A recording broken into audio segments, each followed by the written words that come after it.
মা আমার হাতটা ধরে বললেন, বেটা, কত মানুষ মাহে রমজানের জন্য প্রস্তুতি নেয়, শাবানের শেষ রাত আজ, সবাই রোজার জন্য প্রস্তুতি নিল রে ছেলে আমার, তুই কিনা আমার ঘরে মদ্যপান করে বা মাতাল হয়ে আসছিস।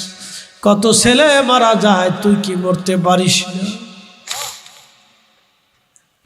মা যখন এই কথা বলছে, হুজুর প্রচন্ড রাগ আমার উঠে গেল। আমি মায়ের মুখের মধ্যে ঘুষি মারলাম, মায়ের আঘাত করতে লাগলাম। হুজুর মাকে যখন মারতেছিলাম, মা আরো রাগ করলো, আমাকে মা আরো বকাঝকা করলো। হুজুর শয়তান আমার এমন ভাবে পাইল, প্রচন্ড রাগের মাথায় মাকে জাপটে ধরে নিয়ে, আল্লাহর ওলি গো, আমি আমার মারে আগুনের মধ্যে, চুলার ভিতরে উনুনে আগুনের মধ্যে মারে ফেলে দিলাম। আমার চোখের সামনে মা পুরে আগুন হয়ে কয়লা হয়ে গেল। হুজুর আমার স্ত্রী আমারে ধাক্কা টেনে নিয়ে আমার ঘরের মধ্যে নিয়ে ঘরের দরজাগুলি বন্ধ করে দিল। নেশার আক্রান্তে বিশরণ বিভোর হয়ে পড়ে রইলাম। সকালবেলা ঘুম ভাঙছে আমার, উঠে দেখি আমার স্ত্রী আমাকে ডাক দিলাম, বিবি, বিবি রে দরজা খোলো, দরজা বন্ধ কেন? আমার স্ত্রী ডাক দে বলো, স্বামী রে, তোমার মতো নাফরমানের সাথে আমি আর সংসার করব না, আমি চলে যাব, তালাক দিয়ে দাও, তোমার সাথে থাকা যাবে না। বলে কারণ কি বিবি, বলবি কি কারণে তুমি আমার উপর বেজার হইছো? ডাক দেখো, স্বামী গত রাত্রিবেলা তুমি তোমার মারে নেশাগ্রস্ত অবস্থায় আগুনের ভিতরে পুড়ে মরছ, তোমার মতো নাফরমানের সাথে সংসার করা যাবে না। যে তার নিজের মায়ের কলিজার টুকরা মাকে হত্যা করে, তার মতো নাফরমানের সাথে সংসার করা যায় না। আমি ডাকতে করলাম, বিবিরা কি বললি? দৌড়ায় যে আমি উনুনের পাশে যায় দেখলাম মা আগুনে পুড়ে একবারে কালো কয়লার মতো হয়ে গেছে। আমি পাগল পারা হয়েছি,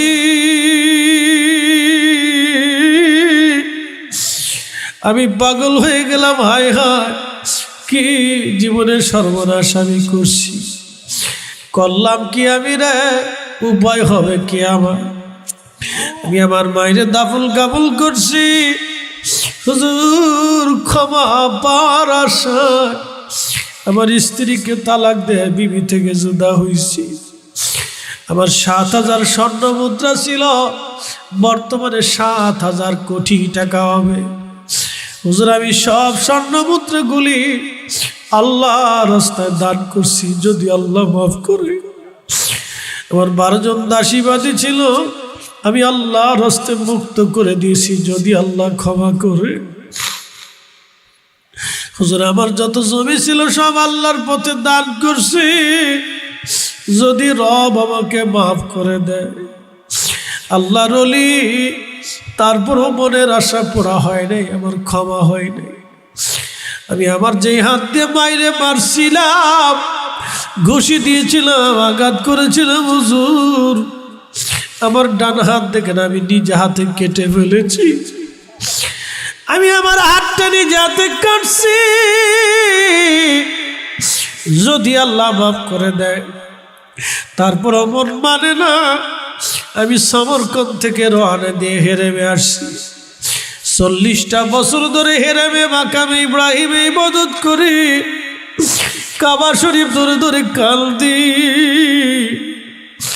আমি হেরেমের গিলাফ ধরে ধরে আল্লাহর কাছে কান্দি, 40টা বছর ধরে কান্দি। হুজুর 40 জন আব্দুল আমারে বলে দিয়ে গেছে সবার মাফ হয়, আমার ক্ষমা হয় না। সবার হজ হয় কিন্তু আমার কবুল হয় না। সবাই আল্লাহ দোয়া কবুল করে, আমারটা হয় না। হুজুর 40 বছর ধরে কান্দি, ক্ষমা হয় নাই। মালিক ইবনে দিনার চোখের পানি সেরে সেরে কাদার বলে, বান্দারে করলি কি? ও গো আল্লাহর বান্দা কল্লা কি পৃথিবীতে আগুন লাগাইয়া ও আগুন থেকে বাঁচার জন্য তুমি চেষ্টা করতেছ। সর্বনাশ হয়েছে রে, তোকে আমার মালিক কেমনে ক্ষমা করবে বল? তুই তোর মায়ের সাথে নাফরমানি করছিস। আল্লাহর বান্দা কান্দার বলে হুজুর তাহলে আমার কি ক্ষমা হবে না? আমার কি মাফ হবে না গো আল্লাহর ওলি? মালিক ইবনে দিনার কাঁদতে কাঁদতে তিনি মুসাফির খানায় চলে আসলেন। সমরকন্দি দুই হাত আল্লাহর দরবারে বড় কান্দার বলে ইয়া রব, ও আমার বিপদ অপসরণকারী, মুসিবত দূর করনেওয়ালা আমার মালিক, আমি একটা ভুলের জন্য 40 বছর ধরে মাপ চাইতেছি। আমি একটা ভুলের জন্য 40 বছর ধরে কান্দি। আল্লাহ, তোমার এই সমরকন্দিরে যদি তুমি দরজা থেকে তাড়ায় দাও, আমি বান্দা কোন দরজায় হাত বাড়াবো? আমার এমন ভিখারি বানাইছ, তোমার দরজা ছাড়া আর কোনো দরজা আমার নেই।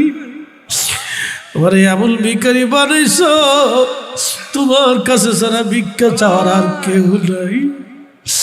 আল্লাহ, যদি আমার তাড়ায় দাও, তোমার মুহাম্মদ ইবনে হারুন সমরকন্দি কোন দরজায় হাত বাড়াবে? আল্লাহ,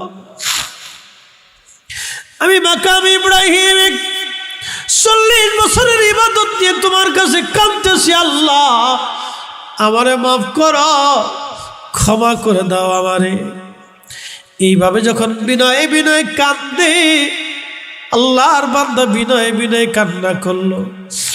মালিক ইবনে দিনার রাত্রিবেলা ঘুমায়, স্বপ্নের ঘরে দেখা আমার নবীজি তশরিফ আনছে। চিৎকার মেরে বলেন ইয়া রাসূলুল্লাহ, আমার হাবিব, আমার নবী স্বপ্নে এসে বলতেছে, মালিক ইবনে দিনার, আল্লাহর বান্দারে খোদার রহমত থেকে তোমাকে জুদা করতে কে বলছে বলো? তুমি কেন বলছো সমরকন্দির আল্লাহ মাফ করবে না? এ মালিক, এই অধিকার তোমাকে কে দিছে বলো?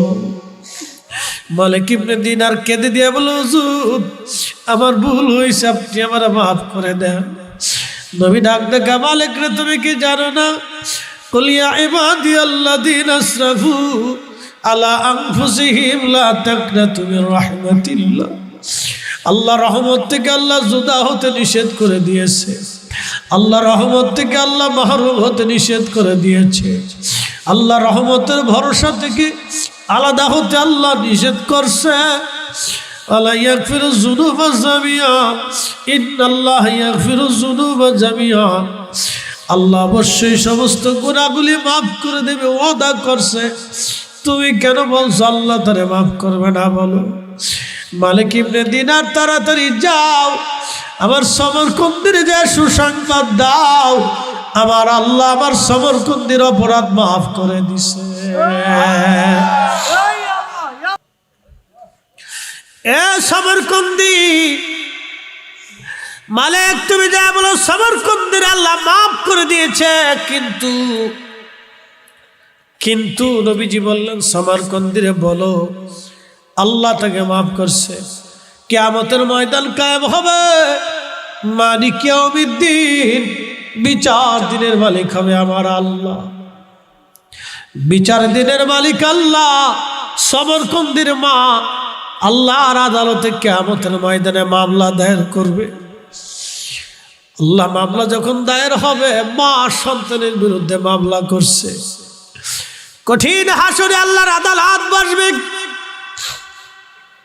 এরে মালিক, সেই দিন গরু ছাগলেরও বিচার হবে, প্রাণীকুলের বিচার হবে, মাখলুকের বিচার হবে, ফেরেশতা জিন ইনসানের বিচার আল্লাহ টান দিবে। সেদিন আল্লাহ হবে ন্যায় বিচারক। আল্লাহ বিচার টানবে, ওই বিচারের কাঠগড়ের আসামি সমরকন্দি হয়ে দাঁড়াবে, আর বাদী হবে তার মা। আমার রব সেই দিন বিচার টান যখন দেবে, তখন আমার আল্লাহ মুহাম্মদ ইবনে হারুন সমরকন্দির বিরুদ্ধে আল্লাহ রায় দিয়ে দিবে। যদিও আল্লাহ মাফ করছে, কিন্তু কিয়ামতের ময়দানে সমরকন্দের বিরুদ্ধে আল্লাহ রায় দিবে রে। আহা মালিক, কিয়ামতের ময়দানে আল্লাহ সমরকন্দের বিরুদ্ধে রায় দিবে। উপায় কি? উপায় কি?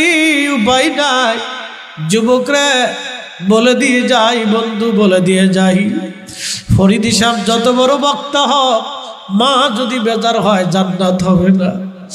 ফরিদি সাহেব যত বড় বক্তা হোক, বাবা যদি বেজার হয় তো বাবা, মা বাবা বাবা যদি বেজার হয় তো জান্নাত মিলবে না। ছোটকালে বেশি দিন আমি আমার বাবার আদর আমার নসিব হয় নাই। ক্লাস 3-তে যখন পড়েছি আব্বা মারা গেলেন, তখন একেবারে ছোট আমি। মা ছিলেন আমার আব্বার উদ্দেশ্য ছিল, নিয়ত ছিল আমাকে আলেম বানাবে। মাকে ওসিয়ত করে গেলেন। আমার জীবনের একটা সুযোগ হয়েছে, আমি যখন মোটামুটি বুঝলাম তখন আমি মসজিদের মুয়াজ্জিন। আমার জীবনের বিরাট এক দীর্ঘ সময় বিনা বেতন আমি মসজিদের খেদমত করেছি। জীবনের বিরাট একটা অংশ আমি মসজিদ আজান দিয়েছি, মসজিদের খেদমত করেছি। আমার আর একটা সুযোগ হয়েছে, আমি আমার মা রান্না করে দিতাম, আমি আমার মায়ের কাপড় চোপড় ধুয়ে দিতাম, আমি আমার মায়ের থালা বাসনগুলি বেচে পরিষ্কার করে আমি মাকে দিয়ে মাদ্রাসায় যাইতাম। আর বাসন থেকে পরিষ্কার করা থেকে শুরু করে, কাপড় চোপড় থেকে ধোয়া থেকে শুরু করে, রান্না বান্না থালি বাসন মাঠা থেকে শুরু করে আমি আমার মার খেদমত করেছি। আল্লাহ হয়তো সুযোগ আমাকে দিয়েছে। মা সবসময় আমার জন্য দোয়া করত। খুব মনোযোগ দিবেন হাজিরিন, সমরকন্দি হযরতে মালিক ইবনে দিনারকে নবীজি স্বপ্ন বলতেছে, মালিক মনে রাখবেন নবীর স্বপ্ন মুজিজা কিয়ামত পর্যন্ত নবীর এই মুজিজা চলমান থাকবে। যারা বলবে রাসূল নাই ওরা মিথ্যাবাদী। কথা বলেন না কেন? ওরা মিথ্যাবাদী, ওরা বদ আকীদাধারী মিথ্যাবাদী। এটা ভ্রান্ত মতবাদ নিয়ে তারা পৃথিবীতে মুসলমানের ঈমান চুরি করতেছে। আমার নবী আছে সহিহ বুখারীতে কিতাবুর রুগ্যাতে নবী বলেন, মান রানি ফিল মানামি ফাকাদ রাআল হক। যে আমাকে স্বপ্ন দেখলো সে বাস্তবে আমাকে দেখেছে, কারণ শয়তান আমার সুরত ধরতে পারে না। কিয়ামত পর্যন্ত নবী স্বপ্নে আসবে, উম্মতের সাথে দেখা দিবে।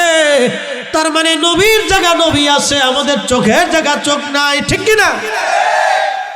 ও নবীনগরের মুসলমান, খুব মনোযোগ দিয়ে শুনে যাবেন। মালিক ইবনে দিনার কাঁদতেছি, ইয়া রাসূলুল্লাহ হাজে বলো, সেই দিন তার বিরুদ্ধে রায় হয়ে যাবে, আমার রব তার বিরুদ্ধে রায় দিবে জাহান্নাম। কিন্তু আল্লাহর বড় দয়া হবে। দয়া হওয়ার কারণে আমার রব আমার আল্লাহ তার মায়ের কলিজার ভিতরে মহব্বত ঢুকাই দিবে, ভালোবাসা ঢেলে দিবে। ভালোবাসা ঢেলে দেওয়ার পরে দুনিয়ার 3 দিন সমান 72 ঘন্টা। কত ঘন্টা? 72 ঘন্টা সমরকন্দিরে আমার আল্লাহ জাহান্নামের আগুনে পোড়াবে। মহাপ্রলয়, মহাপ্রলয় কি আপনি জানেন? ইয়াউমা ইয়াকুনুন নাসু কাল ফারাশিল মাবসুস। মহাপ্রলয় হলো সেই কিয়ামতের ময়দানে মানুষ বিক্ষিপ্ত পতঙ্গের মতো দৌড়াবে, বিক্ষিপ্ত পতঙ্গের মতো মানুষ দৌড়াবে, বিক্ষিপ্ত পতঙ্গের মতো মানুষ দৌড়াবে, বিক্ষিপ্ত পতঙ্গের মতো মানুষ দৌড়াবে। কেউ কারো দিকে তাকাবে না, স্বামী স্ত্রীর দিকে তাকাবে না, স্ত্রী স্বামীর দিকে তাকাবে না, বন্ধু বন্ধুর দিকে তাকাবে না, আত্মীয় আত্মীয়র দিকে তাকাবে না, কেউ কারো দিকে তাকাবে না, কেউ কারো দিকে তাকাবে না, কেউ কারো দিকে তাকাবে না, কেউ কারো দিকে তাকাবে না। আহা সেই দিন 3 জায়গা নবী বললেন, 3টা জায়গা আমার উম্মত কেউ কারো কথা মনে রাখবে না। 1 নম্বরে মিজানের পাল্লা যখন শুরু হবে, কার গুনার পাল্লা ভারী হবে, নেকের পাল্লা ভারী হবে। কিয়ামতের ময়দানে কেউ কাউকে জিজ্ঞাসা করবে না। কঠিন অবস্থায়, ওই কঠিন সময়ে মানুষ পাগল পারা হয়ে যাবে। কঠিন পরিস্থিতি, মানুষ পাগল পারা। হায় হায় হায়, কি উপায় হবে সেই দিন? আল্লাহর নবী ডাক দিলেন, উম্মত তোমরা শুনে রাখো, ওই কঠিন সময়ে আমি নবীজি মিজানের পাল্লার পাশে দাঁড়ায় থাকবো, আমার উম্মতের গুনার পাল্লা যাতে ভারী না হয়ে যায়। না না না, জোরে জোরে জোরে জোরে জোরে চিৎকার মেরে বলেন ইয়া রাসূলুল্লাহ।